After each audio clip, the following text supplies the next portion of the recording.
Hey guys, welcome to Make You Rich YouTube channel. आज हम बात करेंगे how to find a multibagger stock. हम India में एक मल्टी बैगर स्टॉक कैसे ढूंढ सकते हैं, पर उससे पहले जान लेते हैं कि आखिर ये मल्टी बैगर स्टॉक होता क्या है। किसी भी कंपनी में लगाया हुआ पैसा आपका 2 गुना या 2 गुने से ज्यादा हो जाए तो उस कंपनी के स्टॉक को हम मल्टी बैगर स्टॉक बोलेंगे। उदाहरण के तौर पर मान लो आपने किसी एक कंपनी का शेयर 100 रुपए में खरीदा और आज चल के उस 100 रुपए की कीमत 500 रुपए हो गई, तो उस स्टॉक में आपने 5 बैगर इतना रिटर्न कमाया है। क्या आप जानते हैं 40 साल पहले यानी 1980s में विप्रो कंपनी में लगाए हुए 10,000 रुपए की कीमत आज कितने होती? लगभग 750 करोड़ रुपए। क्यों यकीन नहीं आ रहा ना? पर यह सच है। मतलब पिछले 40 सालों ने विप्रो में आपको 7,50,000 बैगर इतने रिटर्न दिए हैं। विप्रो तो मात्र एक उदाहरण है। इंडिया में इसी तरह HDFC bank, Bajaj finance, page industries, Eicher Motors, pi industries ऐसे कई स्टॉक है जिन्होंने पिछले कुछ सालों में आपको मल्टी बैगर रिटर्न दिए हैं। तो आइए देखते हैं हम भी कैसे फ्यूचर में उन मल्टी बैगर स्टॉक को ढूंढ सकते हैं और अपनी वेल्थ को ग्रो कर सकते हैं। पर उससे पहले अगर आपने हमारा चैनल अब तक सब्सक्राइब नहीं किया है तो चैनल को सब्सक्राइब कर दीजिए। So let's get started. किसी भी स्टॉक का मल्टी बैगर होने के लिए जरूरी है उस कंपनी का ग्रो होना, और कंपनी तभी ग्रो होगी जब उस कंपनी जिस भी इंडस्ट्री से बिलोंग करती है उस इंडस्ट्री में ग्रोथ हो। तो पॉइंट नंबर 1, ग्रोथ पोटेंशियल और फ्यूचर ऑफ द इंडस्ट्री। मान लो कोई इंडस्ट्री है और उसके टोटल 100 कस्टमर है, पर उस इंडस्ट्री का या कह लो किसी कंपनी का प्रोडक्ट पहले से ही 90 लोगों के पास पहुंच चुका है, तो आपको ग्रोथ के लिए सिर्फ 10 कस्टमर ही मिलेंगे। इसका मतलब उस कंपनी या इंडस्ट्री को ग्रो होने के लिए ज्यादा पोटेंशियल अवेलेबल नहीं है।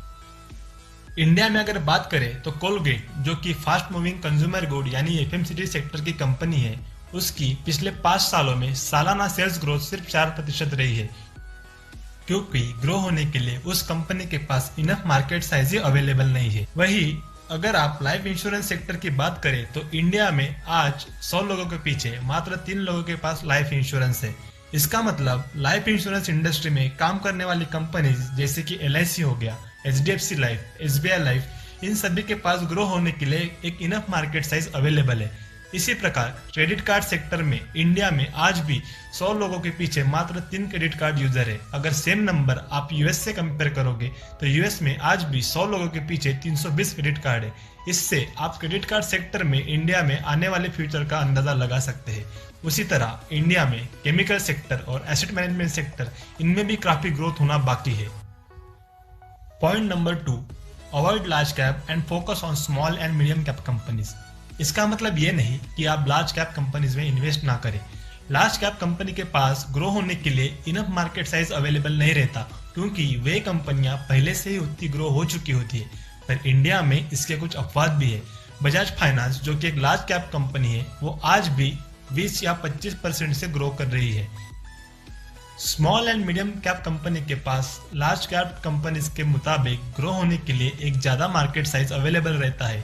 इसलिए try to avoid large cap companies and focus on small and medium cap companies. Point number 3, invest in companies with strong competitive advantage.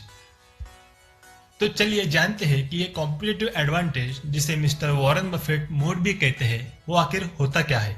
किसी भी कंपनी का किसी दूसरे कंपनी के प्रति क्या एडवांटेज है, मतलब what parameters which makes that company different from their competitor. इस कंपनी के पास ऐसा क्या एडवांटेज है जो कि लोग इस कंपनी के प्रोडक्ट खरीदे और उनके सेल्स और प्रॉफिट में ग्रोथ हो। कंपनी का ब्रांड नेम, ये भी कंपनी का कॉम्पिटिटिव एडवांटेज ही है। अगर आपके सामने 5 दूध की बोतल रखी हो जिसमें से एक अमूल की हो और आपको वो दूध पीने के लिए बोले, तो जाहिर सी बात है कि आप अमूल की बोतल ही चूज करोगे, क्योंकि उस ब्रांड ने आज जो विश्वास अपने कस्टमर में पैदा किया है वो कोई और ना कर सका, क्योंकि अमूल दूध पीता है इंडिया। अगर किसी कंपनी की कोई इंडस्ट्री में मोनोपोली हो तो ये भी उसका एक कॉम्पिटिटिव एडवांटेज ही है, क्योंकि लोगों के पास उस प्रोडक्ट तक पहुंचने का वही एक माध्यम है। अगर आपको इंडिया में ऑनलाइन टिकट बुक करवाना हो तो चाहे आप किसी भी कंपनी की साइट से जाओ, आपको फाइनल टिकट आईआरसीटीसी ही बुक करना पड़ेगा।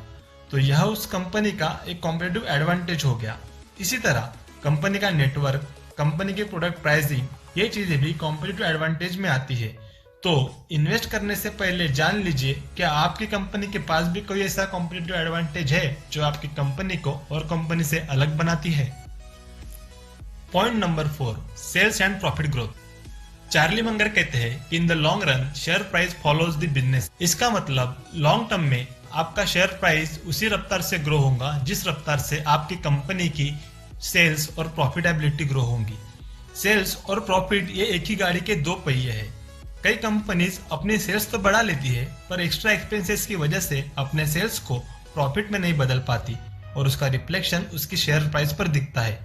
जो कि इनरवेयर बनाने वाली कंपनी पेज इंडस्ट्रीज की पिछले 10 सालों में सालाना सेल्स और प्रॉफिट ग्रोथ 24% की रही है और उसी को फॉलो करते हुए पिछले 10 सालों में कंपनी के शेयर प्राइस ने सालाना 34% रिटर्न दी। आप सेम कंपनी की पिछले 3 सालों में सेल्स और प्रॉफिट ग्रोथ देखें तो मात्र 10% है और उसी को फॉलो करते हुए उसके शेयर प्राइस ने भी पिछले 3 सालों में मात्र 4% सालाना इतना रिटर्न दिया है।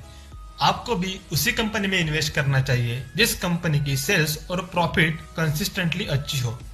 अगर आप यहाँ तक पहुंच ही गए हैं और अपने चैनल को अब तक सब्सक्राइब नहीं किया है तो चैनल को सब्सक्राइब कर दीजिए। Point number 5, quality of the management. किसी भी कंपनी का मैनेजमेंट हम एक उदाहरण से समझते हैं। मान लो 2 दोस्त हैं, रोहन और नयन। दोनों ने अलग अलग ट्रेनर के पास जिम लगाया है।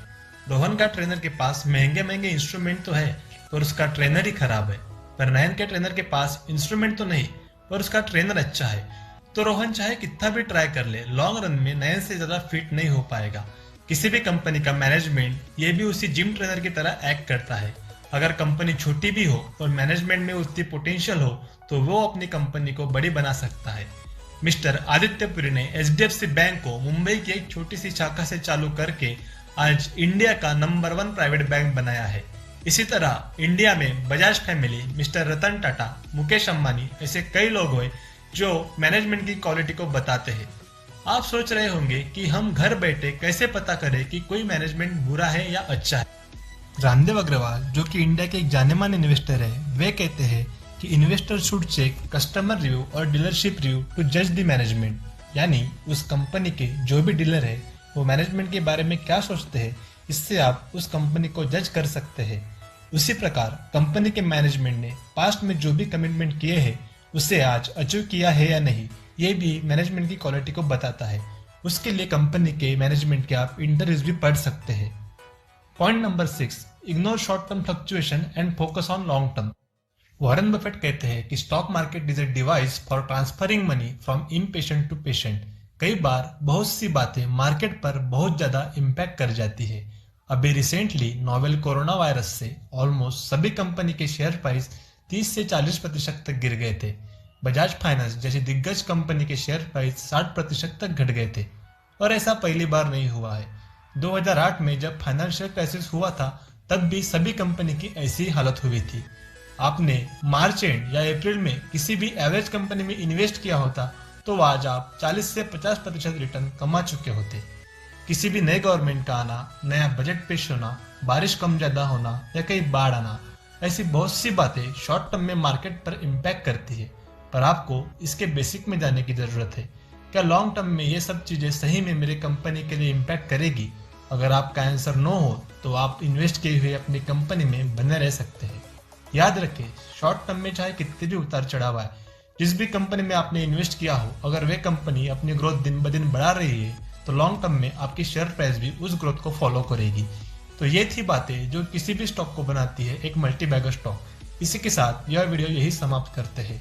आपको अगला वीडियो किस टॉपिक पे चाहिए ये हमें नीचे कमेंट में बताइए। एंड हाँ, don't forget to like and subscribe. जय हिंद।